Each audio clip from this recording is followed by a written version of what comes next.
Shut Your Mouth Lounge, episode number 344. With an Addy. Yes. And a Pink.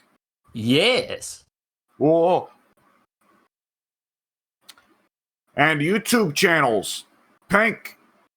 Yes. So on my YouTube channel, I have not recorded Jack in like a month, so that might change. I am going to try to record some of the new MBC collection, just casual stuff, and then I'm going to try to get back into Super Mario Advance 2, and that should be it if I've got anything coming out on my channel. All right. Well, for my channels, of course, nothing for the main channel. We're still waiting on Shadow the Hedgehog to show up. But yeah, I mean, I guess reviews, like making the reviews wise, I started scripting the No More Heroes review. I'm feeling it might be scrapped because even though I have all of the footage of the game, and I'm trying to write and it's just nothing. Nothing's coming. Oh. So that sucks. But yeah, then for the second channel, while I scroll through, I actually counted. There's currently 262 videos scheduled. That's a lot of videos. Yeah. Yes, it is. I mean, it helps that I don't edit these videos, like barely at all. I just put them into the editing software and I go, all right, cut it into 15-minute chunks, context sensitive, and that's it. Most of them. Yep. But the yes, I have to scroll through all of those, which is why I'm trying to buy time. But yeah, I'm also proud because I managed to I spent the last month basically trying to foolproof the second channel at least, so that there's 3 videos coming out every week, and I tried to make it so that lasts until more or less I graduate from university. Now that failed by like 2 months, but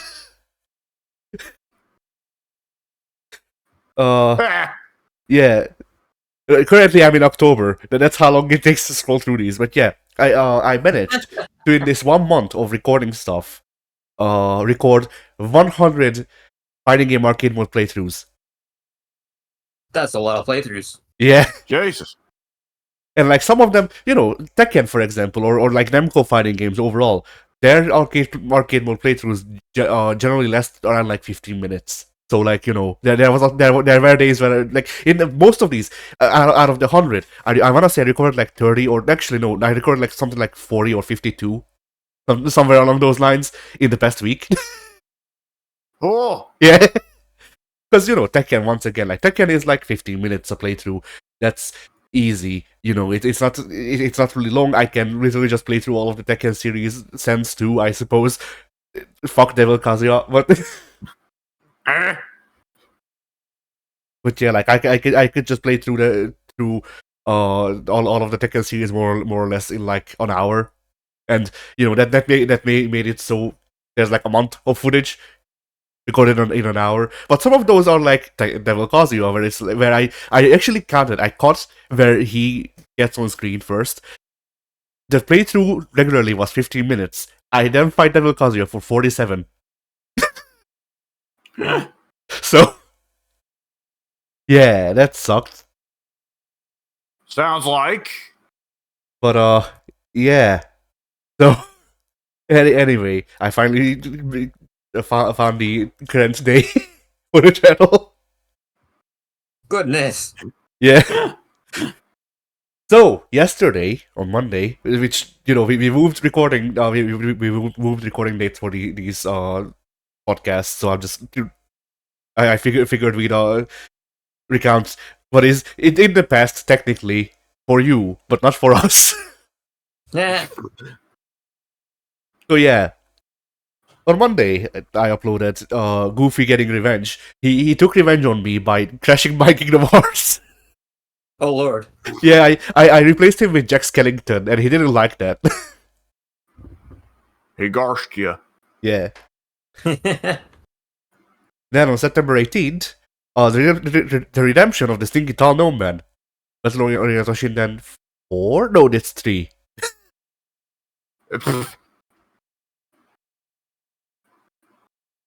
So yeah, seizure warning. That game hates epileptics. Or well, Many games from photosensitives. that time did.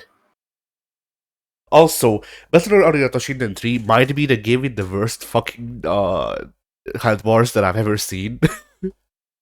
That's a side note. Then on September 19th, Zack underestimates himself. Which is a clip from my playthrough of Crisis Core. And finally, Okay. on the 20th, Perfect Apocalypse. So that's the best week. Then, next week, apparently I make up for lost time, according to the title, Kingdom Hearts. Which makes sense. Goofy did crash me, having made some progress but not saved. So, Yeah. then, Grave from Gungrave Gore doesn't watch out, and the enemy ninjas stand on his hair. Okay. And finally, we must find Waldo in Perfect Apocalypse, such as Inferno. So that's it. Oh wait, I forgot the fighting game. TMNT Smash Up. What? Oh. Yeah. Yes. The Teenage Mutant Ninja Turtles had a Smash game on the PS2. It was one of my games growing up. I beat Shredder without him hitting me. Nice. This is mostly down to Raphael having an infinite that is literally just mash the attack button. I'm not joking. It OTGs. Oh, great. Yeah. Like, it doesn't hurt that Raphael is my favorite turtle anyway. So I would have found this out anyway, like, sooner or later, but it was only funny because I forget if he actually hits me or not. But there's a point where he gets like thrown to the ground or something, and just stand over him and start doing lightning legs with the Sai, basically. And it hits OTG. Shredder can't get up. Oh no. Yeah. Like, Shredder just... Like, and if memory serves, this happens in the corner. Shredder has no way out. He just has to die. Ha. So, yeah. Yeah, that's it for my channels.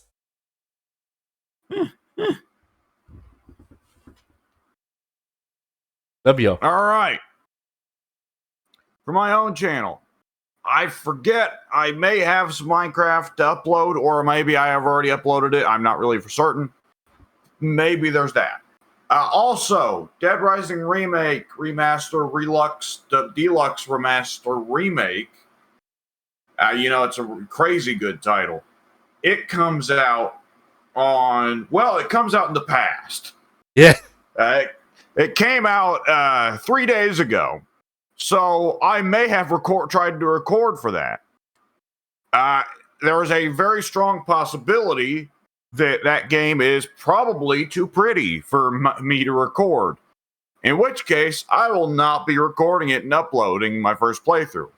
Or perhaps, either through playing fucking judo with the settings menu, or just good luck, or perhaps hopefully the game just looks pretty without being too beefy on my PC, I will be able to record my first playthrough. And I fucking love Dead Rising, so I'm probably gonna have some things to say about that game. So if I could have recorded something, I would have, and then it would be uploaded in the past, unless it is not in the past, in which case it may be in the distant future. I forget when is Terry coming out as gay? Um, In the days of the future past. That is, yeah. I think that's in the Days of Future's future. Let me check. That should be in the Days of Future's future, because that should be a week from. Okay, if we're in the Days of Future's past right now, right? Yeah. So that has to say the 17th, Tuesday. Then Terrell, if memory serves, is coming out a week from now. He should be on the 24th. Yeah. So a week from date of recording, but 2 days from the date of the release of this video. Now let's go back to the future or something. Okay. Back to the past, Whatever. Samurai Jack. Okay, you said you wanted me to catalog the videos that have already come out between the Shut Your Mouth Lounge 343 and 344. Yes. Okay, well, if we're doing the cataloging then on the 16th, Monday in the past, 6 days backwards from this podcast that's releasing, Super Mario Sunshine Part 1 will have released. 17th, 5 days backwards from the podcast, this episode of the podcast, Sam Show 1. Good Lord. The first one? Yeah. Yeah, the very first one, for everybody who wants to play that. Nobody wants that. The 18th, 4 days back from today, as in day of this episode's release, Payday 2 Part 28. The 19th, 3 days backwards, Sam Show 2 Part 1. The 20th, 2 days backwards, Street Fighter 6 Part 29. Phasmophobia Part 34 will be coming out yesterday, September 21st. Are you able to keep up with this? Yes.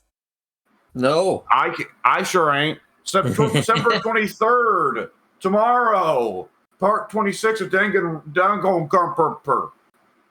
That one. And 2 days from today, September 24th, Tuesday, Sam Show 2, Part 2.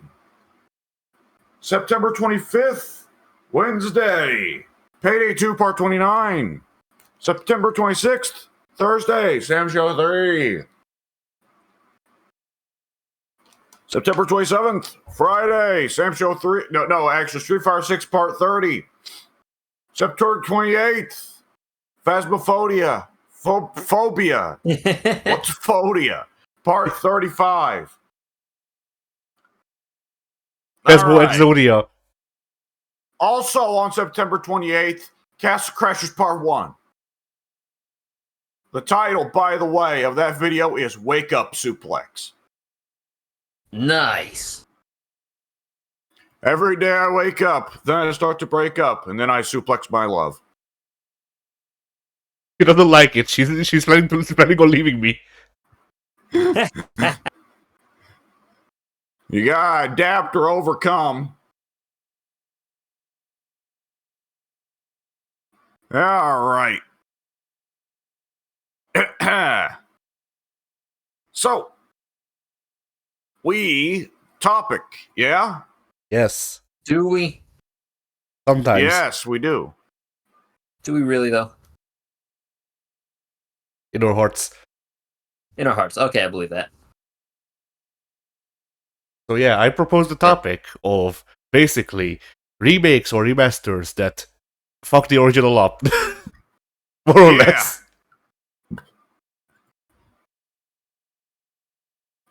Alright, I guess I'll go first. There's a couple of good answers. The one that's in front of me right now, however, is Kingdom Hearts Chain of Memories. Now, I've been playing Kingdom Hearts Chain of Memories for a while. Nobody believes that. Like 2 months of real time and like 2 years of videos.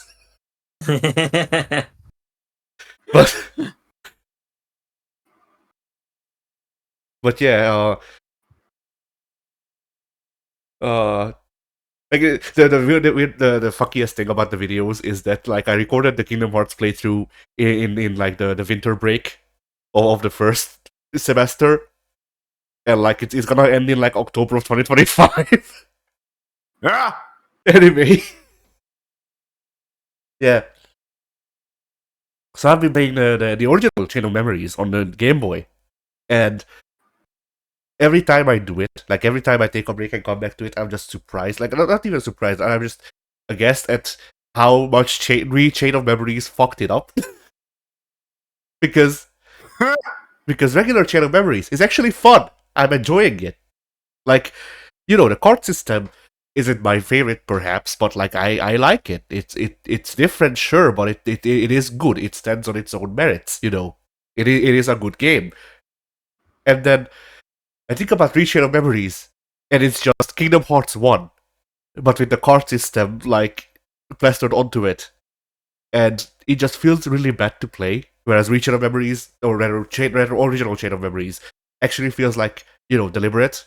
It feels like they thought about how the card mechanic interacts with the movement and all that, and so it's fine. But Rechain, it legitimately it feels like they did the video game equivalent of jamming the card system in forcefully. Ugh. And so, like, I've tried playing Rechain of Memories, I want to say 3 times. And every time I just didn't like it. I didn't enjoy the couple of hours that I spent with it because it would just be like, alright, so I need to grind to be able to deal damage. But then, when I'm in a fight, I can't actually attack because my attacks get broken by the fucking earliest fucking Heartless, the smallest of trash mobs. They just break all of my cards and it makes it so I can't move. And Ugh.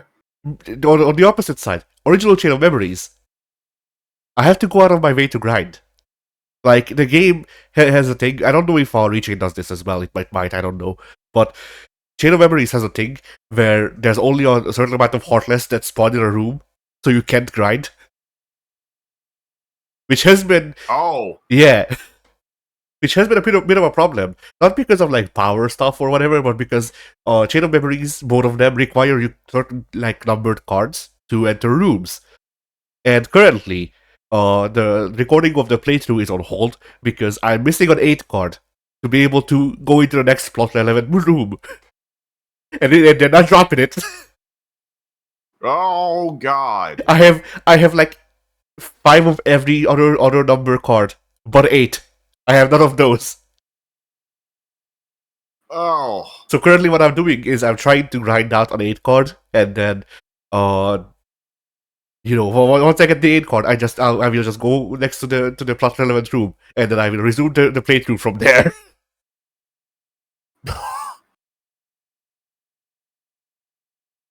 But yeah,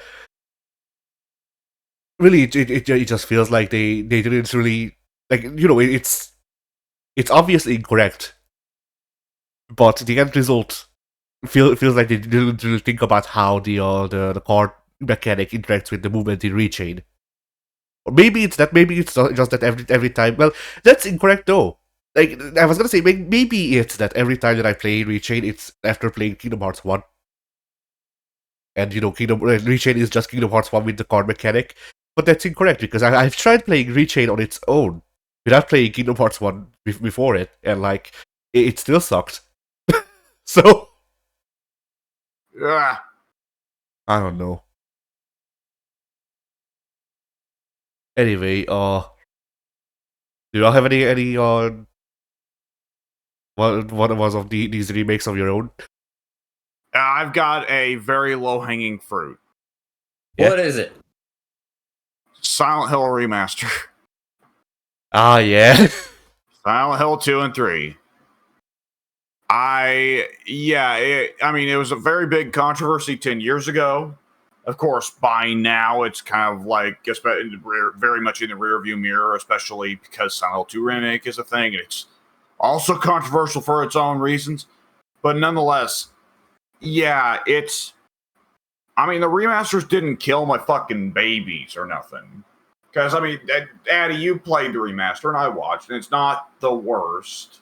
Yeah, there's But- moments where you notice that something is off, but mostly it is fine. Like, the like, the thing is that, like, for all of the bad things that the remaster has done to Silent Hill 2, it still got me with the fucking root voice, didn't it?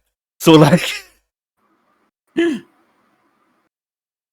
Like the only thing, that I remember missing, specifically because like I remember certain parts where you pointed out that something that the things are off, like how they reduce the fog so that people are you can see more clearly the lying figures jumping out at you on the road, or like the Comic Sans on like the cemetery. I think I forget.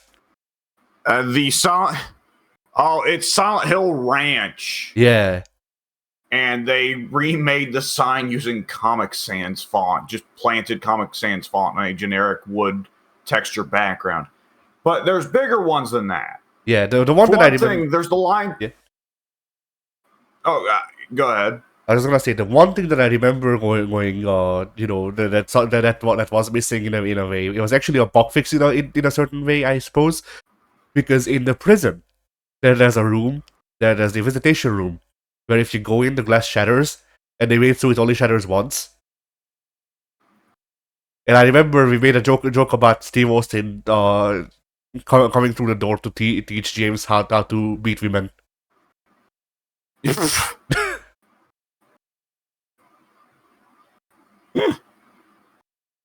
Nonetheless,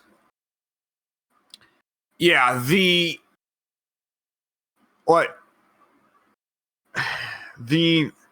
I pointed out as it's occurring, if memory serves, where early on in the game, the very first monster you see is a lying figure in the fog. The fog is supposed to obscure its silhouette to the degree that you aren't supposed to be able to tell whether it's a human or a monster. You're not really supposed to be able to tell what it is at all. And part of the Silent Hill 2 remaster and Silent Hill 3 remaster was we cut down on the amount of fog because the fog was an excuse to cover up how little the PS2 could render. Because Silent Hill 2 is actually a very good-looking game in terms of textures and models, high poly, because the fog allows them to not have very much rendered at one time and it not be noticeable. It makes sense, right? Yeah. Going back to Silent Hill 1, that's an excuse for why Silent Hill 1, relatively speaking, still looks bad because the PS1 was only capable of so much, but it was one of the less dog shit looking Silent Hill 1, PS1 games. Silent Hill 2, they're like, well, this was the fog was just there as a technical thing, so we'll turn down the fog because now we can render more. And it screws up scenes like that where the fog is very much supposed to be there to obscure the monster. Yeah. And to add tension and to make it where it's a bit more difficult to see where you're going in the scene, in the parts of the game, the two parts of the game that you're actually walking around the town. And here's another big one. There's two major parts of the game where you're looking at the far end of the horizon. One when you're up on the balcony and James is giving the monologue. The other when you're talking to Maria and about how Maria looks like Mary. Oh yeah, no driving. The fog is supposed to be used to cover the horizon because the horizon is very, very low poly and low res. So the trees looking like spindly little black wisps in the fog was fine. When there is no fog and the trees on the other shore or in the distance are still these spindly black little vague wisps, it just kind of exposes how bad it looks. Another one that I remember now that I think about it is another part where the fog was supposed to obscure just like the engine working. Basically, is in the 15-minute boat session, we could see where the render distance ends for the water. Well, not the water, but the ground actually. Yes, the water simply ceases to exist, and then it turns into the big nothing. Yeah. Just skybox, but there's no floor, so it's also floor box. Yeah. God. Anyways. So. And let me just throw on the last one I want to throw in there, because it is an important one. Silent Hill 2, they did, after much fan protest, put in where you could switch between the vanilla voice cast and the new remaster voice cast. They went with the remaster voice cast at first because Guy Seehee, God bless his heart, was pitching a big fit and saying that he was entitled to all the voice recordings he made as James. Never mind the fact that he isn't, but nonetheless, he said that Konami should pay him again for making the Silent Hill 2 remaster. Konami didn't want to open that particular can of worms of arguing with them, so they recast it with Troy Baker. But the fans pitched a big fit, understandably, because Silent Hill 2 original has a voice cast that's kind of hard to imitate, and most people wouldn't want to imitate it because it points it's deliberately bad. Yeah. However, they did not do the same for Silent Hill 3 Remaster. You just have to go with the new set of voice actors. And that loses a lot of the charm for a lot of people. Yeah, but there you go. The Silent Hill 2 and 3 remasters, those are the low-hanging fruit of like, yep, those were. Pink, did you hear about how bad the Silent Hill remasters were at the time? No. Okay. Well, I was about to make a point of saying, like, if you didn't play Silent Hill or care about Silent Hill, you probably still heard about it, and I was hoping Pink would prove that, but no.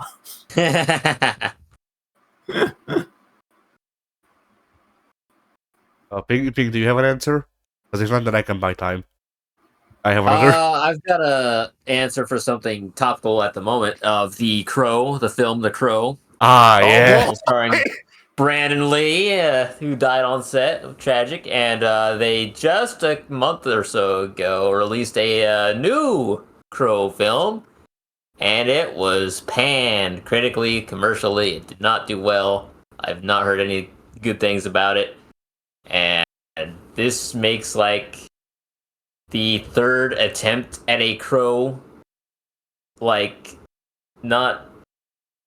There have been. I want to say the original Crow had a sequel and maybe a third installment, and they both sucked. And then I want to say there was one other remake before this current remake. I could be wrong on that, but I think that's how the timeline goes, or that's how many movies we've had. And The Crow is a very interesting franchise because it's got a really great first movie. It's not like greatest of all time, but it's really great. I really like it. And then like every other anything regarding that series, just crap, just unwatchable garbage. And that holds true to the present day of 2024. You'd think we'd learn by now, but we have not. And they will try again. It will be done. Eventually, we'll figure out that a Crow movie can only be good if the lead actor gets shot. Oh no! Wouldn't that be a tragic thing to find out? Yeah. In order to make a good Crow film, we just have to sacrifice a young and up-and-coming actor. No biggie. Now, in fairness, I like Bill Skarsgård. He's not really a young and up-and-coming. He's more or less like, well, he'll always be able to rest his hat on Pennywise. This is true. It is Bill Skarsgård, right? Yes. Okay, I was about to say, like, he looks like Bill Skarsgård. If that's not Bill Skarsgård, I'm going to have to eat something that I don't want to eat. A Crow. It is Bill Skarsgård. Okay, this definitely isn't the case.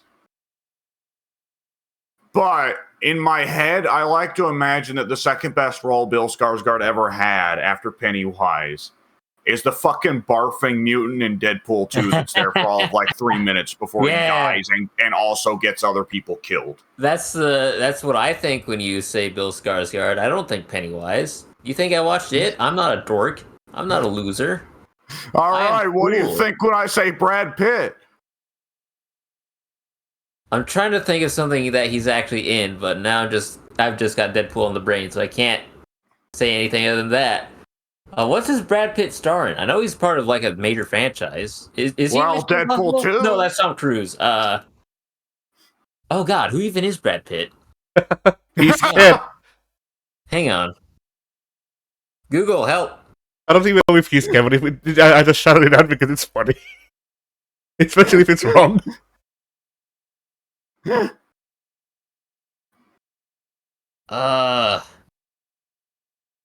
Alright. Brad Pitt movies pulls up nothing that I've seen. Oh wait, I've seen Sinbad way back when it first released. I don't remember a thing about it. He's in Sinbad? Why? Okay, I've seen Megamind. Megamind is a great film. Great film starring Brad Pitt and Will Ferrell. Somebody else, I'm sure. You have seen Deadpool 2, I mentioned. Yes, yes, Deadpool 2. Wow, And Brad Pitt is a fundamental part of that. Brad Pitt is a guy whose name I've known for years, and he's like supposedly one of the most famous actors of all time. When you say Hollywood, you typically think Brad Pitt.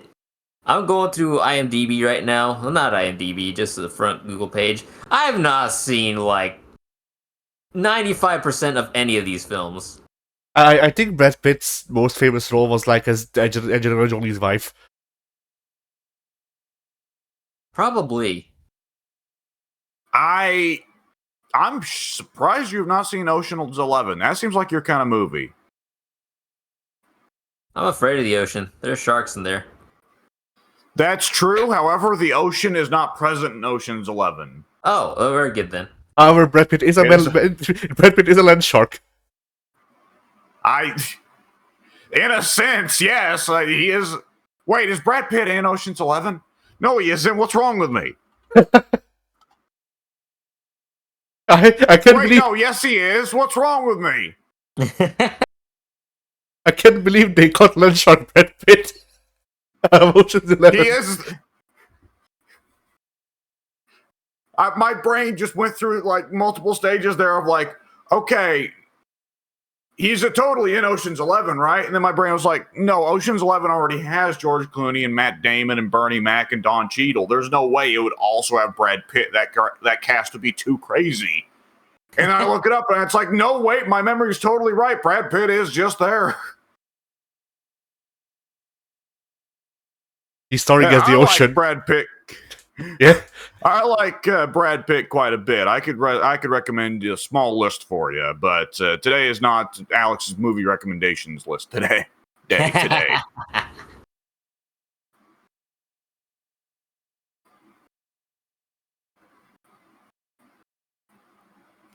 Yeah, I've only seen like 1 or 2 Brad Pitt films ever.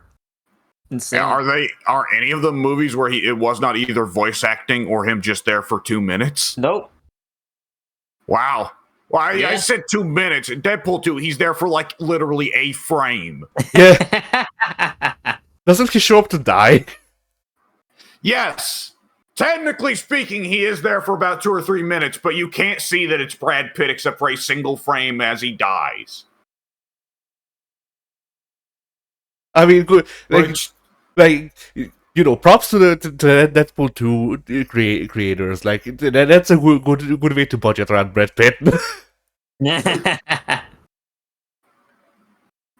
It's at Deadpool, Wolverine makes a relatively similar cameo. It's not a single frame. You do get to see him for about maybe 30 seconds, but there's a similarly big cameo there. Come to think of it, Brad Pitt and Matt Damon have done quite a few movies together. And Matt Damon also has like a 30-second cameo in Marvel. This is also true. Which makes me think they need to go for the 3-fer and get George Clooney in for like a 10-second cameo.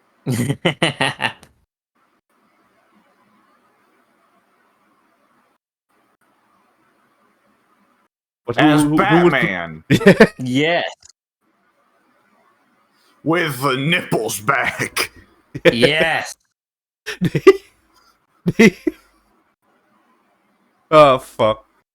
I don't know why my first thought was, alright, we get better with the nipples back.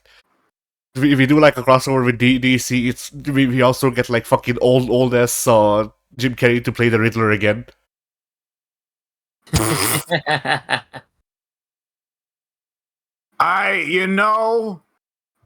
I'm not sure what I'd think of that. I mean, it's not like he acts different now. Jim Carrey, that is.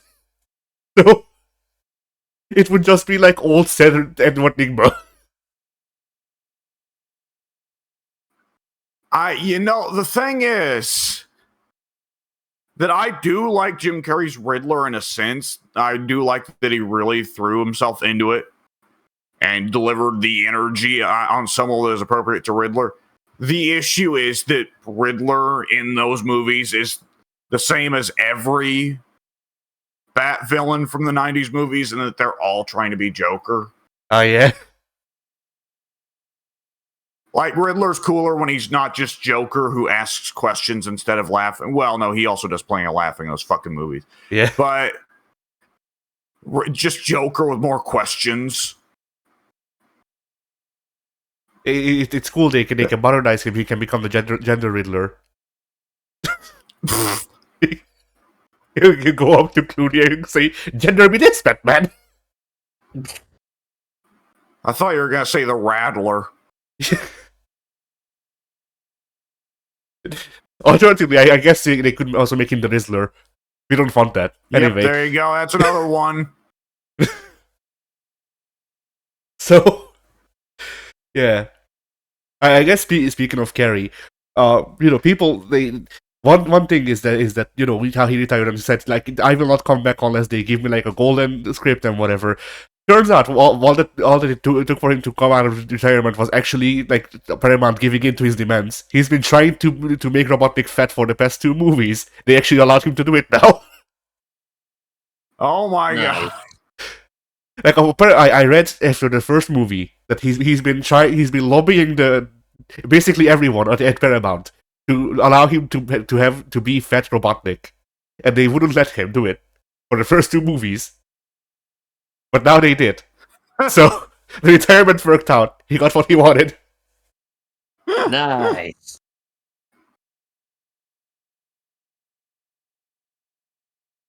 All right. There's got to be another stinky remake in there, or stinky remaster. I mean, there's the GTA remasters that they released recently. Oh, you know what? I thought of that right as you were saying it. Yeah, that's really fucking bad. Yep. I mean, like, here's the thing. There was a port of San Andreas for the Xbox 360 that was already based on the mobile port. That wasn't great, but it was better, Somehow. Yeah. Like Good lord. I noticed it was the wrong port because in the PS2 version, and I'm assuming the original like Xbox version as well, there's this like one hood next to where Big Smoke lives, where you could go and play multiplayer. And in the mobile version, they removed that because you can't play. There's not enough controls on the screen. There's not enough screen for there to be controls on for 2 of you to play together on the mobile. So they just fucking cut that. And then I went there in the Xbox 360 version. It wasn't there, and I went, "Oh, weird."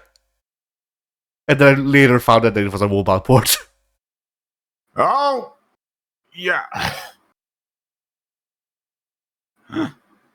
But yeah, this new remake, like, some of the things that I've seen come out of it are interesting. Like, there were obviously bless you. There were obviously some of the issues with like model scaling based on the the camera. So like you had CJ with like big spindly spider heads,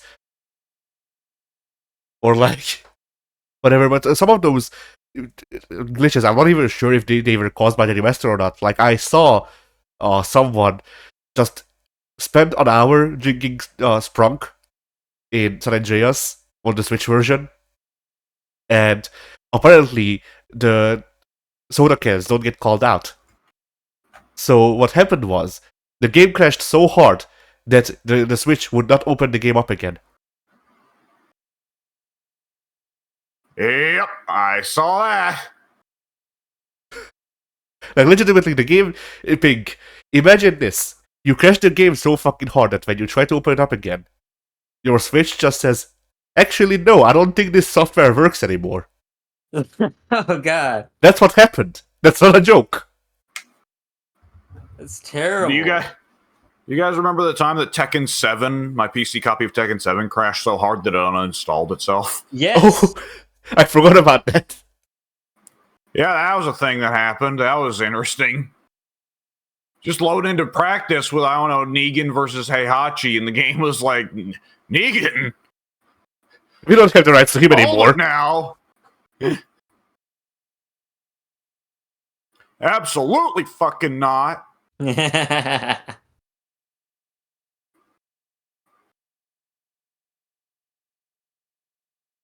Uh, I guess what this is more whatchamacallit, more like rumors or whatever. I don't know.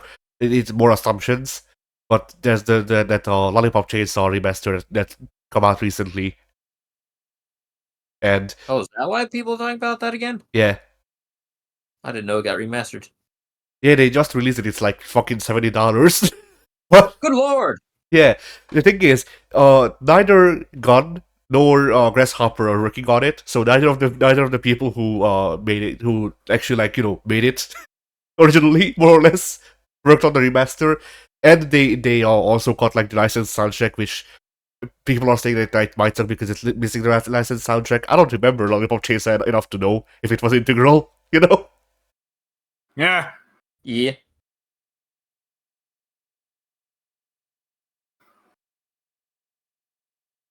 I'm trying to think of like other remakes and remasters. Well, you were saying earlier, Chain of Memories and Rechain of Memories. Yeah. I mean, I kind of stated my entire thesis on that. Why it's a bad remake. Yeah. And like the other ones, like they technically, I guess I could complain about the 358 or whatever over 2 days remake in the 2.5 HD collection, which isn't. It's pictures and story, but Eh. I could complain about that, but like that's not a game. They call it a teeter. Like they know that it's not a game.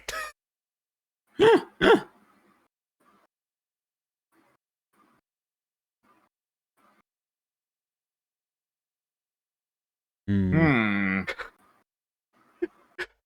Oh no. Yeah. Oh, Jesus Christ. I did hear about that one.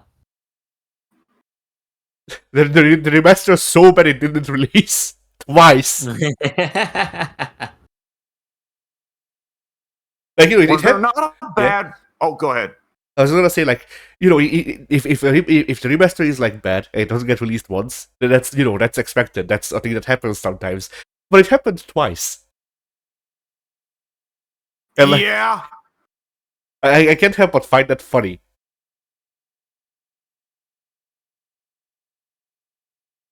So as you were Was there saying, yeah. not?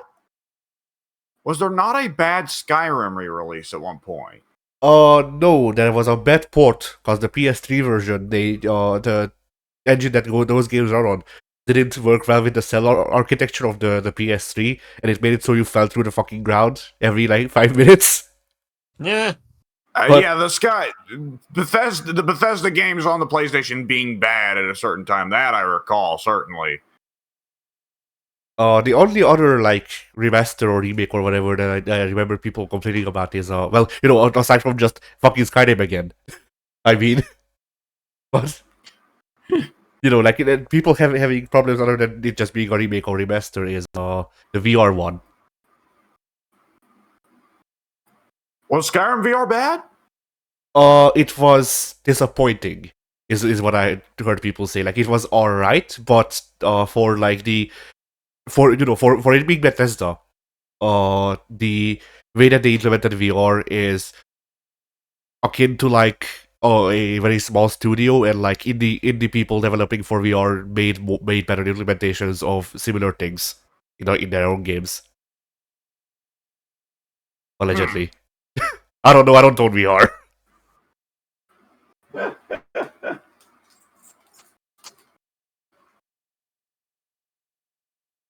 Although it would be funny if VR Skyrim still draws the dice whenever you try to strike someone.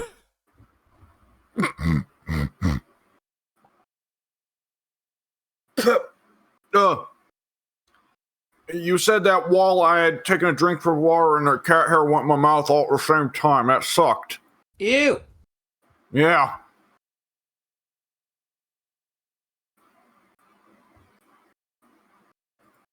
Ah, Jesus.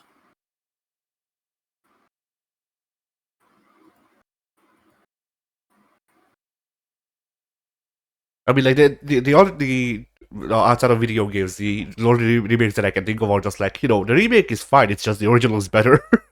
Like they don't really fuck it up per se. It's just, eh, I did.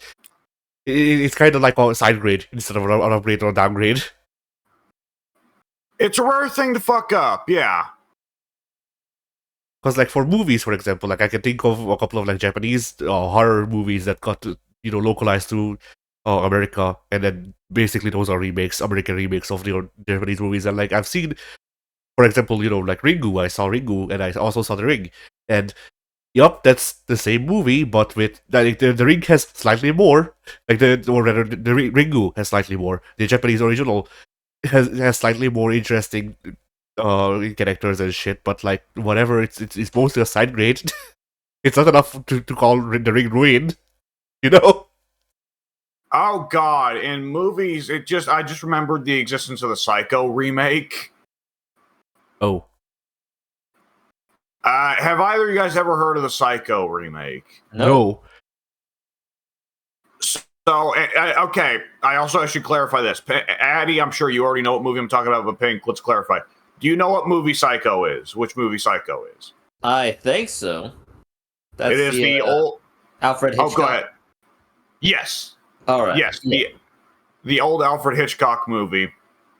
So, in the 90s, they remade that movie with Vince Vaughn in the place of Anthony Perkins.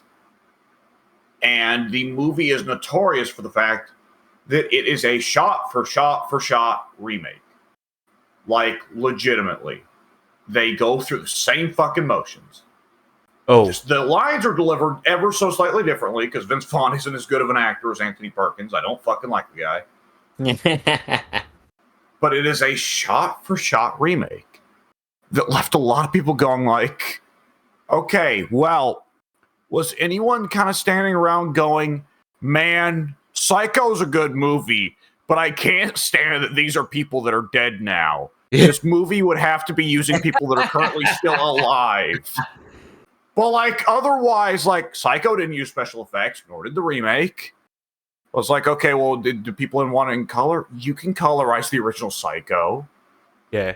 Like, there's not really any logical reason to have a shot-for-shot remake of the original Psycho other than just for the goofy fun of, like, what if Vince Vaughn got to play Norman Bates?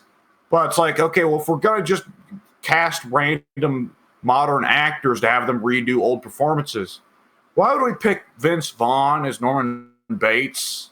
Do we not have any more interesting ideas? And for everything, does it demand its own movie, or can we just make a cute YouTube video out of this? I mean, excuse me, it's the 90s, so can we just make a cute HBO miniseries out of this?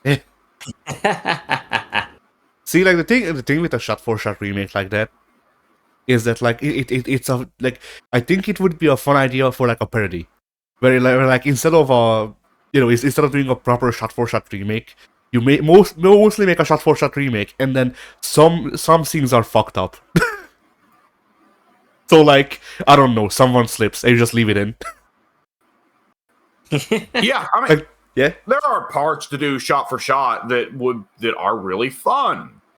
I did not get far in Dr. Sleep, but nonetheless, Dr. Sleep has shot-for-shot remakes of a few scenes from The Shining, which do work out in a very cute way, because Dr. Sleep is a sequel to The Shining made nearly 50 years after The Shining, with a very different cast, and nobody's getting Jack Nicholson back. Yeah. Good Lord, all he does nowadays is sit and watch the fucking Lakers games. You're not getting him to show up to the set.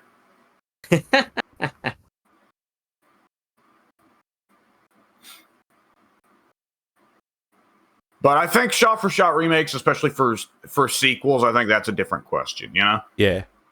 I mean, there's like whatchamacallit, there's like implications. There's story implications to the shot, to what the shots represent and all that. So like that in a sequel it makes more sense. But just doing a raw shot-for-shot remake that is not a sequel, it is not whatever. It's literally just the same movie again. And doing it 100% shot-for-shot remakes, because like when you do a remake and it's like, oh, I really like this sequence, I will remake that shot-for-shot. That's a different thing. once again, because then you're just doing a send up to the original. But when it's 100% shot for shot remade, I feel like you need a gimmick, like it being a like low key parody or something like that, where people fuck things up sometimes. And I don't feel like, once again, I feel like it is just stuff like the line reads are fine, but like in this scene, in the scene where the detective goes into the shower, he just slips, and like he gets up and continues the scene normally. After that, he just slipped, or like I don't know. The I'm trying to think of like what other what else you could do, but it's been a while. I mean, we could just make the following scene even longer, and then just make it so the music builds up even more. For example, because like I already disliked how they used the iconic stinger for that part, because it felt like the music's vibes mismatched with the scene that's happening currently, mostly. So like just make it even more unfitting, Yeah. So, what you're saying, I actually would be leading into something else. So, Yeah, go ahead. if you got anything else to say on that subject, go ahead. Yeah, no, that's basically it.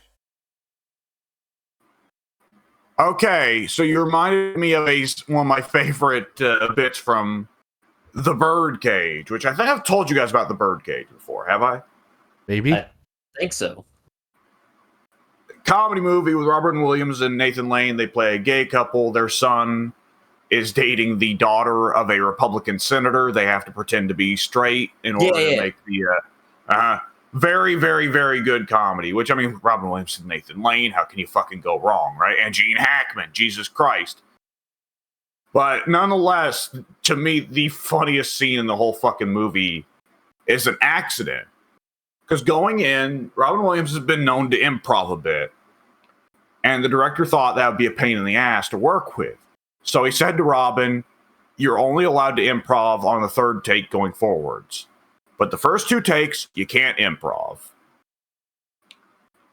And so they actually more or less proceeded through the shoot very seamlessly, very few multi-take scenes. But nonetheless, there is a scene they get to that is supposed to be Robin and his son and their butler, played by Hank Azaria, who is... I have to emphasize this. There's also wrestling history significance to The Birdcage. Because Hank Azaria's character is... Despite the fact that Hank Azaria is not Latino, nonetheless, he plays a character who is Latino because it's the 90s. It's acceptable for white guys to play non-white guys at the time.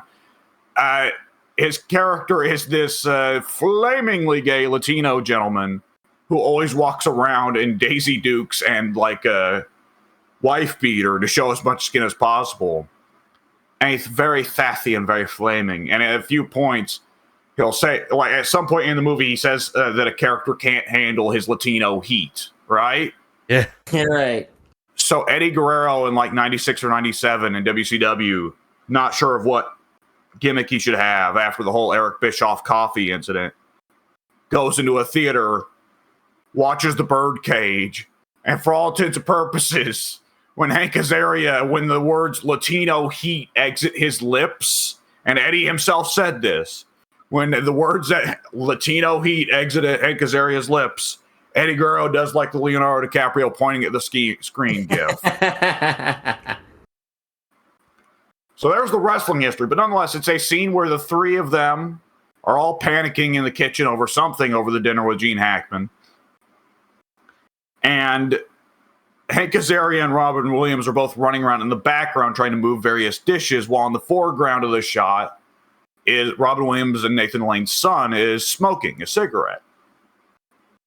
And this was not supposed to happen, but this actually happened on the first or second take. Robin didn't do it intentionally, but there was like a smear of like cream or something on the floor.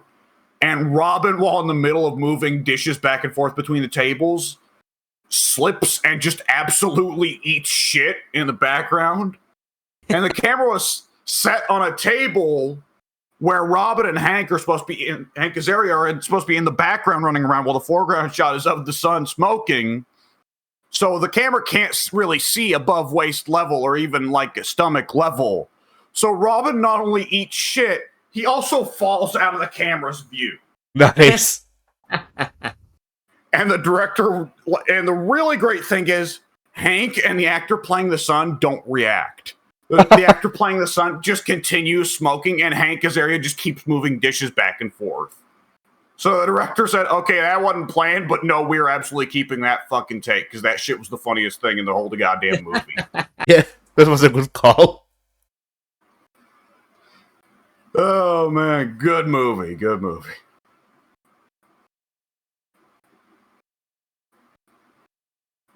All right. I'm trying to think of other stuff, like, you know, because with most remakes or remasters, the thing that really comes to mind is just like, you know, people complaining more or less, like the Halo CE or whatever they just Halo the collection that they made. That one is. I've not yet heard a complaint about Halo CE that didn't sound like complete bullshit.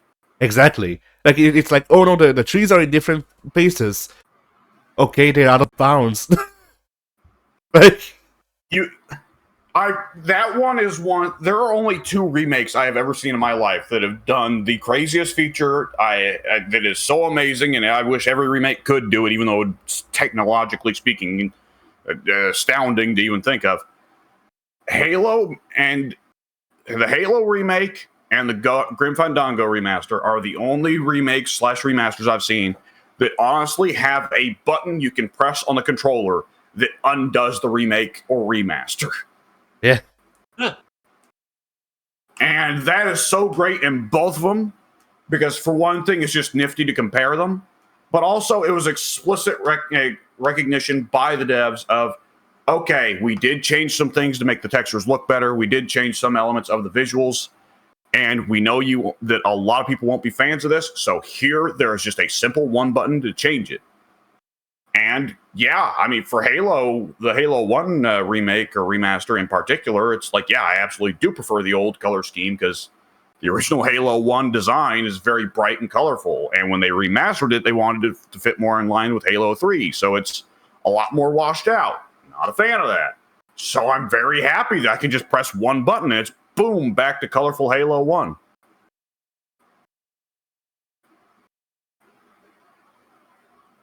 All right. Pink. Yeah.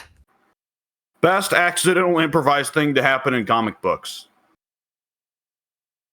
Oh god, I can't think of anything accidental that was good. I'm thinking of all the accidental things that were bad. Let's see.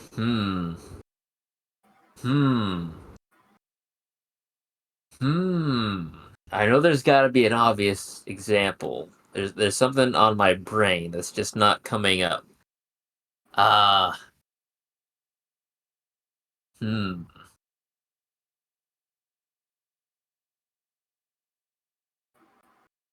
was not prepared for this question. I have no answers. All right, Addy, buy him time by talking about your favorite accidental or improvised thing to have happened in a work of media. All right. Let's see. Technically, I could just say Kingdom Hearts, because people have they. The elevator. Which one? All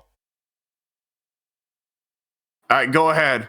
Okay, because yeah, people have I don't know where people got this information from. Allegedly, Nomura's writing style has been Nomura's writing style, by which I mean, of course, the guy who wrote Final Fantasy VII.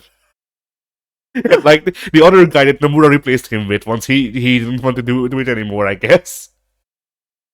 But yeah, like Nomura's directing style for the scenarios in Kingdom Hearts is basically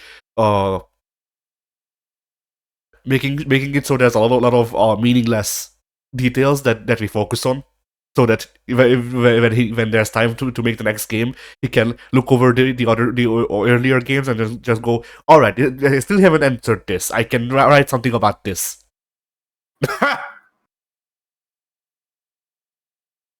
And then that's basically Well, you gotta be careful with that, though. Yeah. Yes. Mass Effect. All right, what's all the deal with this dark matter stuff? There isn't. Fuck you. Fuck you, all the guests are dead. Yeah. Guys, we fixed the problem. We've simply removed the Geth. All right, next step. Get rid of all of the Krogan. You could have done this earlier if you didn't get the fucking what do I call it? You didn't fix their dicks. Mm-hmm. Somewhere in the distance, it's just you can just hear Morton going, "No, I fucked up." Yeah, like that. Again, I'm not the biggest fan of, like, there's some strength to this writing style that Nomura seems to have, where he does this, of like just putting in the seeds and then coming back to them and making them into plot relevance, more or less. Like there's some strength to this, where like it can feel like he planned shit out like 5 games earlier, but at the same time, what do you do when there's no more games? Like you said, and the answer is nothing. It sucks. Yeah. Yeah, luckily Kingdom Hearts will continue long after we're dead. Yeah. By the time that you and I are 90, Addy, then we'll probably be up to Kingdom Hearts 5. Yeah. Allegedly, there's a there's an interview coming out about not about Kingdom Hearts 4, but it's the first time Nomura will talk about Kingdom Hearts since, like, I forget when he last talked about it. I think that's when they revealed the trailer. So something might happen at TGS. It's probably fucking Missing Link, but which Missing Link is the mobile game. It's Kingdom Hearts Go.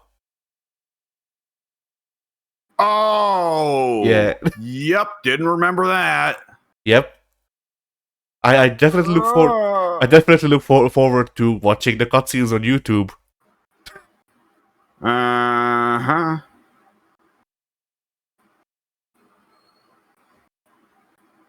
Which is it's a shame because I saw gameplay footage of the game outside of the Pokemon Go sections, and like it's actually like a proper 3D Kingdom Hearts, a Kingdom Hearts game. The gotcha elements weren't obvious from the gameplay I saw.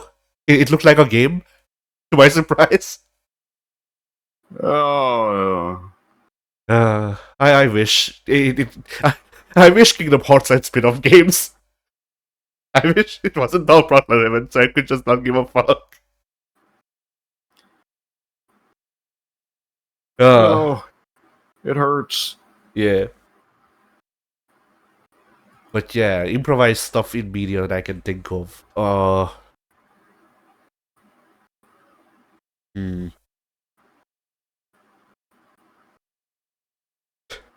Alright, favorite improvised thing in video games. The combo system? In general? Yeah.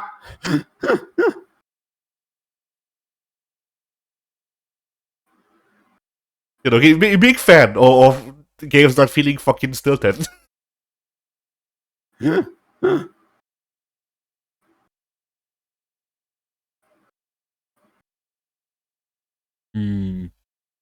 What else can I think of that was improvised like that?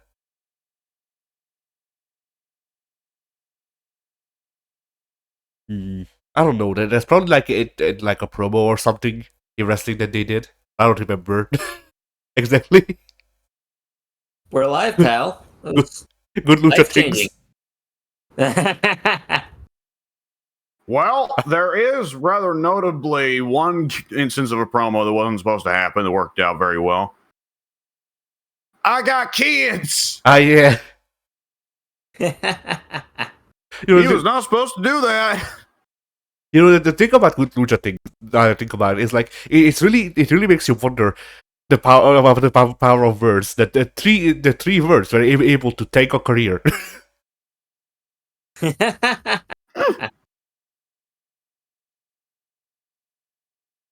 Because, like, if memory serves, Samurai De Soul or whatever Callisto's name was on D&D's, like, he was a big guy on D&D's, and then he came in, and they were like, "Hey, finally, new Rey Mysterio," and then he did that, and then they went, "Fuck, we gotta call Mysterio. Fire all the luchadors." Every last one of them. They gotta go. Purge that shit. Which, I mean, like, the thing is, like, you know, I like Rey Mysterio. I don't think I can't think of any time that he got like a really great promo. So like, No, Absolutely not. he got lost on the mic, which apparently Samurai De Soul was, but I don't think Ray's ever cut a promo that anyone's remembered. yeah. I can recall promos that other people have cut on Ray far better than I can recall promos that Ray has cut on other people. The only promo I can remember Ray cutting is on Twitter. Right, beating the kids. Yeah.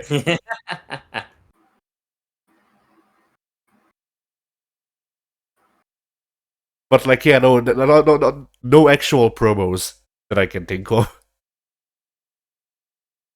But then, like, I can't really think of any luchadors per se. That's I remember, like, in WWE at least, that were really good promos. I was like, all right, Sin Cara was mute because we fired the guy and Hunico had to step in to play the role. So I can recall one luchador that I liked his promo, but he's not wearing a mask. Because I did really like Santos's promo that he cut on Ray when he first turned heel.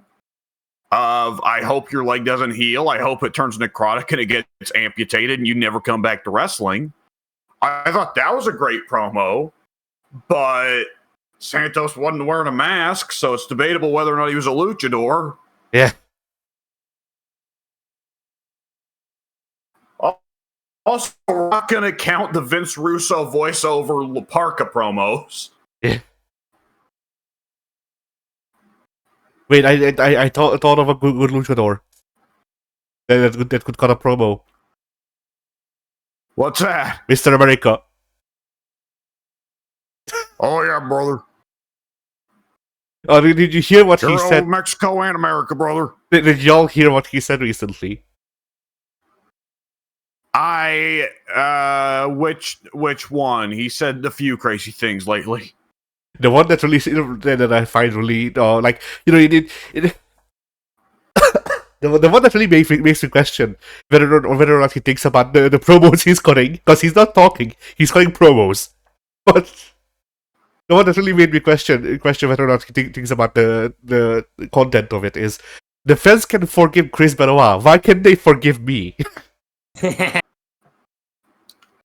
No. If they've forgiven Chris Benoit, then they can forgive you, Logan Paul, brother. And possibly me.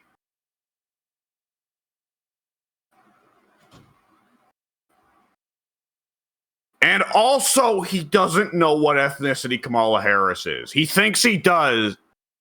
I think I already told you guys this, but that Mike was fucking losing it. Oh, yeah, laughing. yeah. Because Hogan thinks that Kamala Harris, whichever, is Indian as in Native American, and was saying, you know, Native American racisms in her direction. Yeah. And no, she's of Indian descent, as in from fucking India. Yeah. I mean, it could be worse. Just because of the name Kamala, he could think that she's like Ugandan. Oh God, yes, that is true.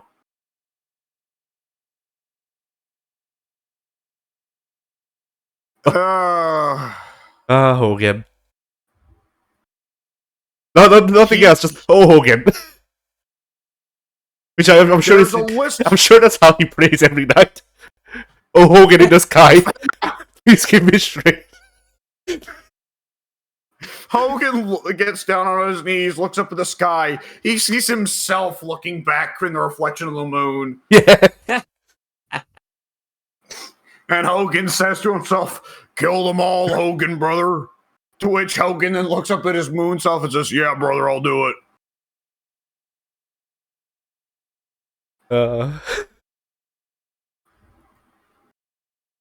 I've said this before. There's a couple wrestlers that I'm delighted of.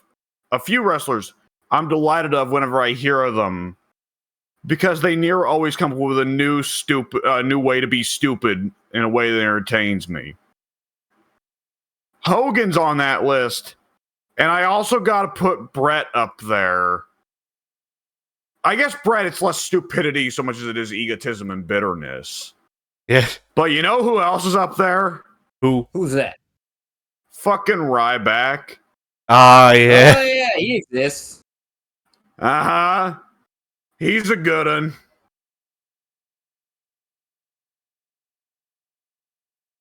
Fucking Ryback is the best. Ryback's greatest contribution to wrestling is eating chips. His greatest contribution to the world. That one extends beyond wrestling, my friend. I mean, true, but I like downplaying it because it's funnier. Yeah. Yeah, it is quite sad that Ryback was able to achieve that degree of notoriety for his face without anyone really caring who he was. He didn't care who I was until I took out the chips. Yeah.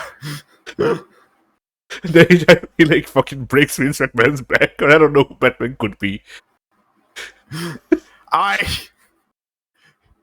You know,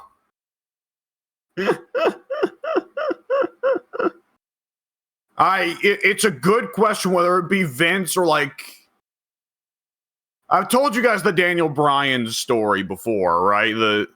The episode of Table for Three. I don't know why I was watching Table for Three once upon a time, but I was. And they had an episode that was Ryback, Daniel Bryan, and who gives a fuck who the third person was.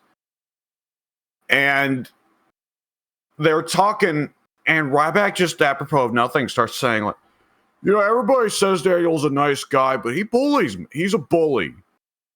And he says it with, like, completely, not a hint of irony to it. And Daniel was very genuinely taken aback, like, what? I've done what now? And Ryback starts saying, yeah, you're a bully. And like Ryback gets that look. We've all had that interaction with another person where they abruptly bust out some drama, specifically in a certain occasion where they know it'll be inconvenient for somebody else, including on you, where you can look at them and go, you've been sitting on this until right now because you knew this was the time to bust it out on me. You could see in Ryback's face the I've been sitting on this until someone put a camera on me and I was supposed to be out of character. I've been waiting to say this specifically to get you in front of camera. So Rybacks are saying Daniel's a bully. He eats my chips. And Daniel's like, how have I bullied you? Because immediately this is like, well, Ryback, you're twice the man's size. But Ryback keeps going. When Brock signed on, Daniel, you went around to everyone in the locker room saying that I was taking Viagra and showing off my erection, saying I was going to try and impress Brock with it. And Ryback's getting genuinely upset. And Daniel Bryan's saying, like, how is that bullying? Why would it? That was obviously a joke. Why would you take that seriously? On what planet would anyone assume that is not a joke? On what planet would anyone assume that you were honest, that your reaction to Brock Lesnar joining the locker room was honestly trying to show him your fucking erection?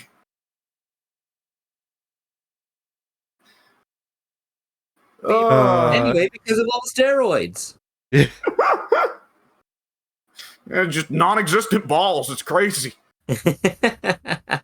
I mean, this feels like a self-report. Like, Where like Brian didn't even do shit. Ryback actually went around the locker room telling people that he wants to show Brock his cock, and then this is him deflecting. Daniel Bryan doesn't even defend himself. Yeah. Then Brian is just like, what do you mean? I want to forget this. I don't want to remember.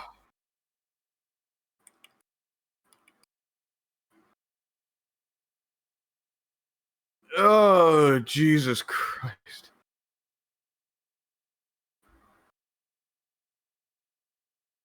I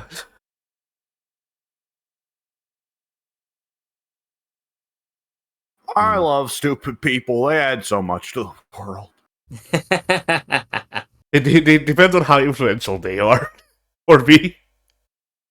Harmless stupid people, yes. Or like, people in power. Or people who gain power through being stupid. No. Like, that's a bit too close to the sun for me.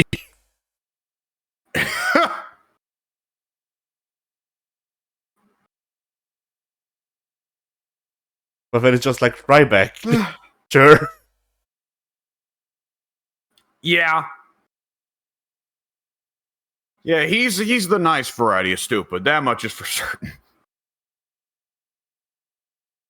Even when he goes for the most vulgar, violent things to say possible, it's still nonetheless like, no, I can't take this seriously. You, sir, are profoundly fucking stupid.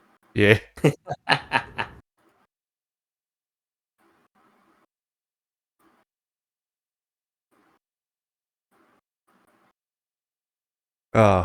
Well then, Pink, did you remember any other like, or did you remember any comics? No, definitely not. Power Girl's boobs. Those weren't accidental. I don't think they were. That's a debate. Well, if I they have were seen- I have accidental, in seen that case, intense yeah, debates. that's definitely my answer of greatest accidental improvisation in comics in all of history. Is that the one where the I forget if it was the line artist or whoever, but someone was accused of like drawing her tits bigger in every frame for every panel. I've heard it said about Power Girl's boobs and Starfire's hair. It's probably accurate in both cases. I have seen, I think it was Justice League versus Teen Titans, has a series of panels where it honestly takes 2 panels to encompass all of Starfire's hair. Nice. Yeah. And they're long shots, and it's honestly like Starfire's hair. Like if Starfire is, let's assume Starfire's 6 feet tall, because she's definitely some variety of Amazonian. Yeah. If Starfire's 6 foot tall, then her hair is honestly presented as being like fucking 30 feet or 40 feet long. Yeah.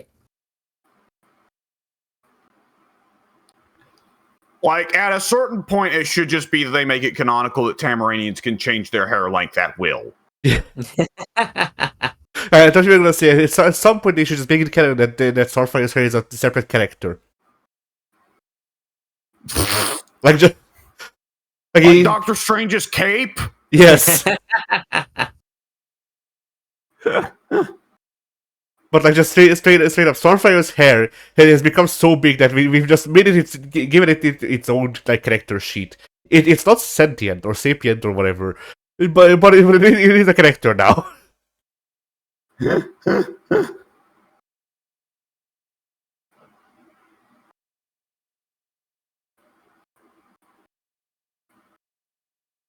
Oh, I got a sneeze coming. How dare? Shit, got it. Well we go. done. You showed that sneeze who was boss.